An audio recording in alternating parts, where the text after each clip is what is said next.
वो कह रहे हैं मोहरा बना रहे हैं आप लोग, किसानों को भड़का रहे हैं और बहका के वहां बैठा दिया। एक कहावत होती है, जबरा मारे और रोने ना दे, वही हाल हमारे किसानों का हो गया है। इनको बीजेपी के मंत्रियों ने टुकड़े टुकड़े गैंग बुलाया, खालिस्तानी बुलाया, आतंकवादी बुलाया, चीनी एजेंट बुलाया, क्या नहीं कहा गया हमारे किसानों को। और उसके बाद ये एक्सपेक्ट करते हैं कि सब लोग चुपचाप बैठे रहेंगे। अरे ये देश के किसान हैं, ये अपने हक की लड़ाई खुद लड़ रहे हैं, इनके साथ खड़े रहना हम सबका नैतिक कर्तव्य और राजधर्म है।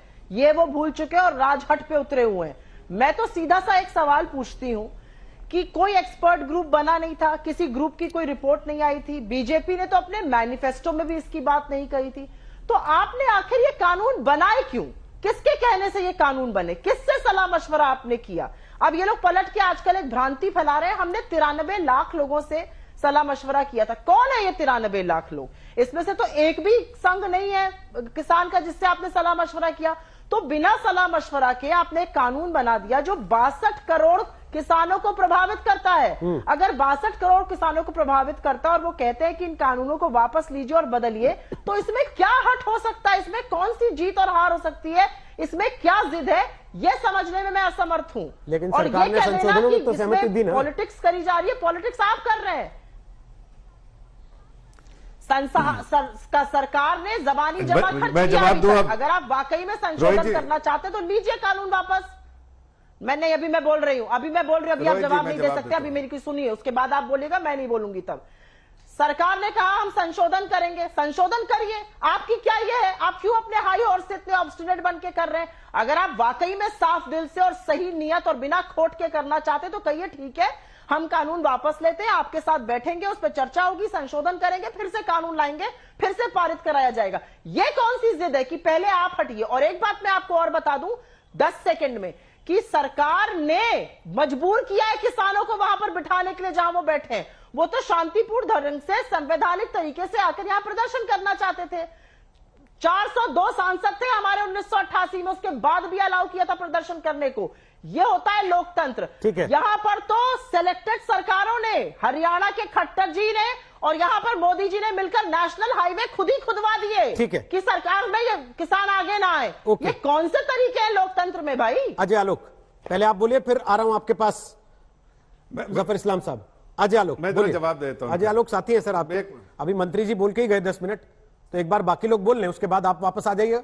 बोलिए अजय आलोक, आप सहमत हैं सुप्रिया सुनीत की बातों से? सरकार अहंकार में है, राजहट की वजह से नहीं छोड़ रही है रास्ता?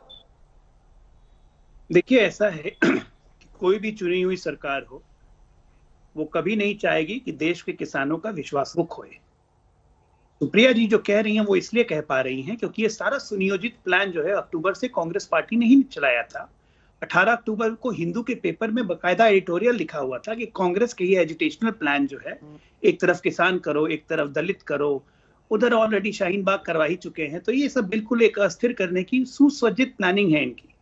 करते रहिए, कोई फर्क नहीं पड़ता है। दूसरी बात, ये कानून बोलती हैं, क्यों नहीं वापस करना है, क्यों नहीं वापस करना है? आपने तो घोषणा भी नहीं की थी। चलिए मैडम, हमने आप ही से सीख लिया था।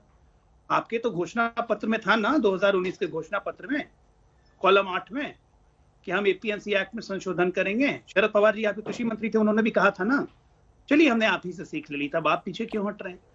तो इस तरह का एक अव्यवस्थित वातावरण बनाना कहीं से उचित नहीं है। हमारा बड़ा स्पष्ट मानना है कि देश के अगर एक सेक्शन का किसान वर्ग, मान लीजिए बहुत सारे किसान वर्ग अगर समर्थन भी कर रहे हैं कानून का, हमारी चिंता इस बात की है कि एक वर्ग भी क्यों समर्थन नहीं करेगा। तो इस समर्थन लेने के लिए वार्ता करनी जरूरी है। वार्ता में दोनों तरफ से मन खुले होने चाहिए। अगर एक तरफ का वार्ता करने वाला कहता है नहीं जी हम तो कोई बात ही नहीं करेंगे, पहले आप कानून वापस ले लो, इसका मतलब वार्ता करने की इच्छा ही नहीं है। आप सोते हुए को जगा सकते हैं, लेकिन वैसे व्यक्तियों का क्या जो सोने का ढोंग कर रहे हैं, उनको कैसे जगाएंगे आप? समस्या यहाँ पे ये है। आज सुप्रीम कोर्ट ने भी यही कहा, वार्ता कीजिए। भाई वार्ता कब होगी? जब आप खुले मन से वार्ता करना चाहेंगे तब ना। यहाँ पे तो बोला गया है कि वार्ता करनी ही नहीं है। सवाल ये उठता है, देश ये जानना चाहता है और देश अब समझ रहा है कि ये ऐसा बोलने वाले किसानों को कौन है जो सीपीआई माले का वहां पे झंडा लहराता है? यही वही सीपीआई माले है जो बिहार में लाल झंडा गाड़ के चलती थी, बंगाल में इन्होंने खेती नहीं करने दी। ये वही लोग हैं। क्यों किसान आंदोलन से ये आवाज आती है, इनको रिहा कर दो, इनको रिहा कर दो, नक्सल को रिहा कर दो, कश्मीर के सेपरेटिस्ट को रिहा कर दो? क्यों? और उसके बाद आप कहिएगा कि खालिस्तानी क्यों बुलाते हैं?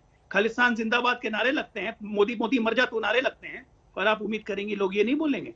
अपने आंदोलन की शक्ल आप लोग खुद खराब कर रहे हैं और किसानों का नाम बेच रहे हैं। यही है हमारा विपक्ष। इस महान विपक्ष को भारत की जनता सलाम करेगी आने वाले दिनों में। ठीक है, जमीन तो खिसक गई है, ठीक है, पैर रखने की जगह नहीं रहेगी।